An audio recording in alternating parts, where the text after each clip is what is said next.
আমি আপনাদেরকে বলছিলাম যে ঋণ নেওয়াটা ভালো জিনিস, কিন্তু এটাকে শেষ মুহূর্তে রাখবেন। কেন? কয়েকটা দলিল দিলাম, আরেকটা দলিল শুনেন। দলিলটা হচ্ছে, যারা ঋণ নিয়ে মৃত্যুবরণ করে যায় তাদের রূহ, আর ভাই আওয়াজটা একটু কম করেন, যারা ঋণ নিয়ে মৃত্যুবরণ করে যায় এদের আত্মা, এদের রূহ ঝুলন্ত অবস্থায় থাকে। যদি পরিবার বর্গের মধ্য থেকে কোনো ব্যক্তি এই ঋণটা নিজের উপরে না নিয়ে নেয় আর বলে না দেয়, ভাই তুমি 1000 টাকা পাও তো, এই 1000 টাকা আমি দেব, অতএব তুমি দাবি করিও না, এ ধরনের ব্যাপার যদি না হয় তাহলে আপনি ফেঁসে যাবেন, আপনার রূহ, আপনার আত্মাটা ঝুলন্ত অবস্থায় থাকবে।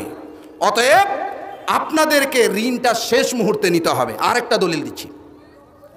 বিশ্বনবী মুহাম্মদুর রাসূলুল্লাহ সাল্লাল্লাহু তাআলা আলাইহি ওয়াসাল্লাম একবার জানাজার নামাজ আদায় করার জন্য দাঁড়িয়ে গেলেন।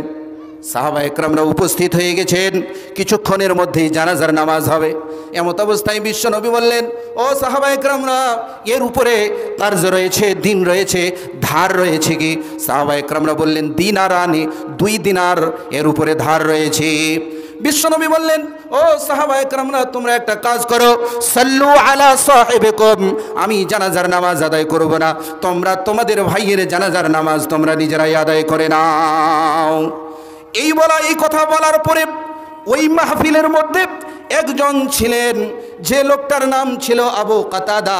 আবু কাতাদা দাঁড়িয়ে গেলেন। দাঁড়িয়ে যাওয়ার পরে বললেন, বিশ্বনবী একটা কাজ করি। বলে, কি কাজ?